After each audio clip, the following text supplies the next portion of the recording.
Olá, olá, cara acadêmico, tudo bem? Seja bem-vindo a mais uma aula do Tô Graduado, né, da disciplina de Gestão de Pessoas. Essa é nossa aula de número 3, né, e nós iremos hoje tratar sobre as mudanças e transformações no cenário mundial, a era da industrialização clássica, era da industrialização neoclássica, era da informação, desafios da moderna gestão de pessoas e os novos papéis na gestão de pessoas. O objetivo da nossa aula de hoje será descrever as características predominantes na era da industrialização clássica, na industrialização neoclássica e na era da informação. Nós temos também como objetivo descrever possíveis soluções para administrar as pessoas no ambiente organizacional. Então, a gestão de pessoas em um ambiente dinâmico e competitivo, né, ela vem passando por algumas transformações no decorrer dos anos, né? Na organização do século XXI, os profissionais da gestão de pessoas fazem parceria de forma estratégica, né, com a alta administração, que, por sua vez, é encarregada de atrair, né, de desenvolver e agregar pessoas no ambiente organizacional. Nesse sentido, nós trazemos aí um comparativo, né, que durante esse período de mudanças que vem ocorrendo na gestão de pessoas, né?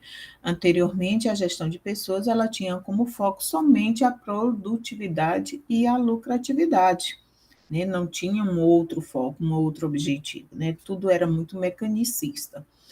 Hoje, né, a gestão de pessoas, ela torna a organização mais dinâmica, mais estável, mais comunicativa, e essas transformações, essas pessoas, elas passam por atualizações cotidianamente, ou seja, constantemente. Na era da industrialização clássica, Chiavinato 2014, diz o seguinte, que o modelo de industrialização clássica era baseado como mecanicista, né? Ou seja, um sistema fechado, não havia abertura para nada, não havia uma comunicação aberta, né? Então era tudo muito restrito, como o próprio nome já diz, mecânica, né? Era um formato mecânico, né? E aí, a Chevenato 2014, ele traz algumas situações em que demonstra como que era esse processo, né? Essa era da industrialização clássica, né? O primeiro deles diz o seguinte, que os níveis hierárquicos eram centralizados, né? Os departamentos eram extremamente funcionais, cada um tinha sua função e pronto, né? Não havia um diálogo, uma ajuda mútua, né? E nessa época também, nessa era, a, a comunicação, né? Os cargos, eles eram definitivos, né? Não havia, era bastante rígido a comunicação, né? Então, não havia, como eu disse anteriormente, um diálogo aberto, né? Um outro fator, um outro fator diz respeito aos padrões, a pequena capacidade de processamento da informação, né? Não havia uma capacidade grande de atingir mais pessoas, né? Na era da industrialização clássica, isso era bem restrito, né? Outra questão era a respeito, nesse período, nessa era, os cargos eram individuais e especializados, né? como o nome já dizia, é uma era mecanicista, né? E que as pessoas elas desempenhavam tarefas simples e repetitivas. Não havia uma formação, uma capacitação constante. A pessoa, a atribuição dela era fazer determinado trabalho e assim era sempre, né? E na era da industrialização clássica, a produção ela se dava de forma rotineira, né? O ambiente era estável, as tecnologias existentes eram fixas e permanentes, né? E não existia nenhuma capacidade de inovação tecnológica, né? Quem nos traz essas informações é Chiavenato 2014, né? Lá na página 32. Vocês têm essas especificidades lá no material de vocês, no texto base, né? E lá nos traz detalhadamente como que se dava esse processo. A gente pode observar que era uma era centralizadora, né, de extrema burocracia, forma burocrática, né?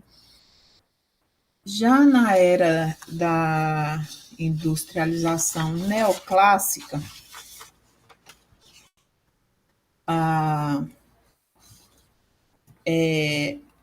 nesse período, as organizações ela passou a adotar, né, um esquema de departamentalização, né? Havia uma divisão dos departamentos relacionados aos produtos e serviços ofertados pela organização ou pela empresa, né? No caso aqui nós estamos falando de gestão de pessoas. E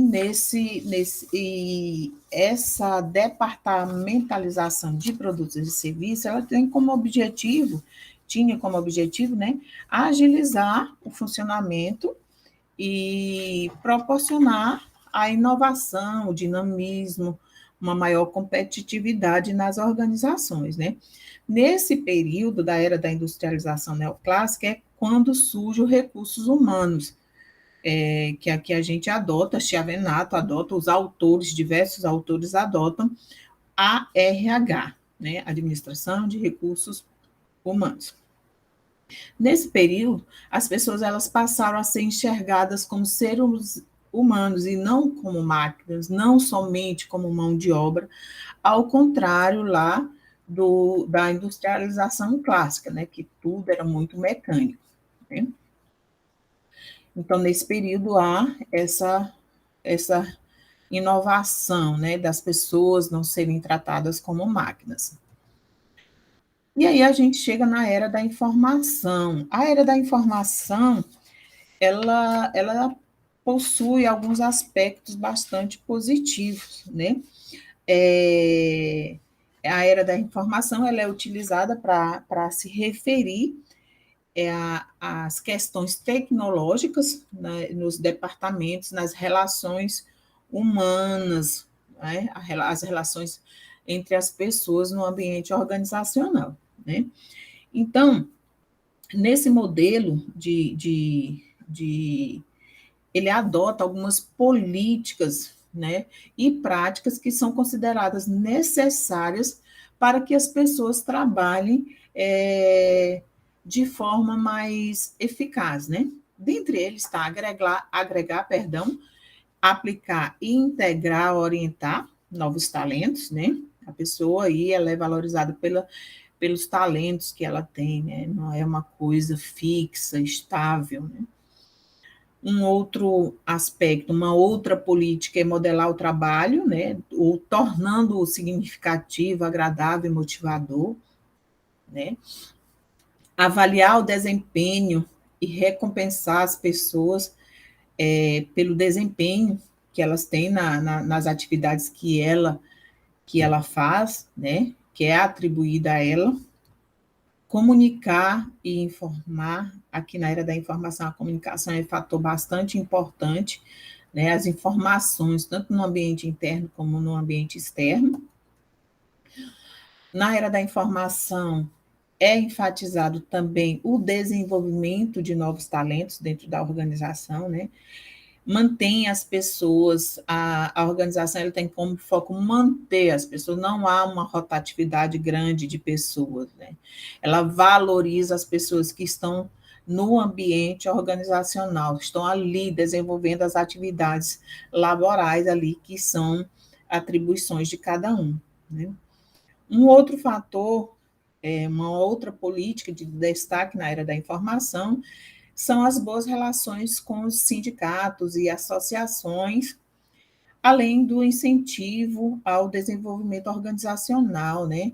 O monitoramento das pessoas na era da informação, as informações, os dados das pessoas, eles são todos sistematizados, né? Não é mais uns dados manuais, né? Podemos dizer assim, né? E nesse próximo slide, nós trazemos os desafios, né, da moderna gestão de pessoas. Ele faz um comparativo aí do século XX, como que era a gestão de pessoas no século XX e como que ela se dá atualmente, né? A gente destaca alguns aí no século XX, tudo era muito previsível, né? Tudo era a partir de uma escala de produção, a organização era rígida, né? Havia uma concentração de regras e hierarquia, algumas informações eram tidas como segredo, não eram compartilhadas, né? A, a busca do consenso, a orientação para o mercado nacional, né? Então, estas são algumas características da gestão de pessoas no século XX.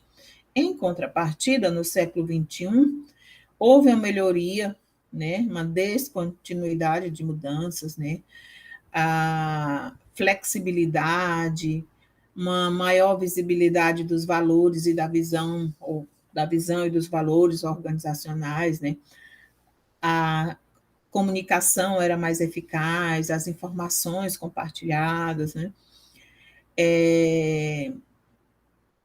a vantagem da colaboração e reinvenção das vantagens, né, no ambiente da gestão de pessoas.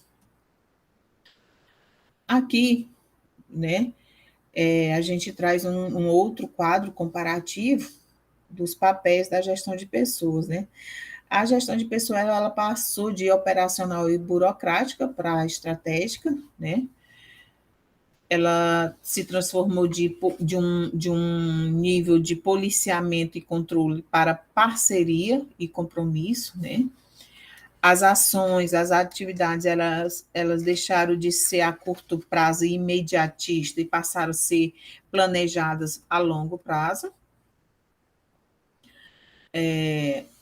O foco na função, anteriormente as organizações eram focadas nas funções das pessoas e agora ela passa a ser focada no negócio, né? E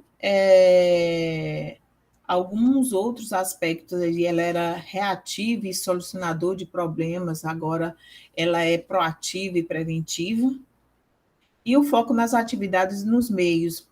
E as organizações hoje, atualmente, ela foca nos resultados e nos fins, né? Então, a gente tem um comparativo, o Chiavenato nos traz, Chiavenato 2014, esse comparativo de como era a organização anteriormente e como ela se dá agora, certo? Então, caro acadêmico, a gente finaliza a nossa aula de hoje.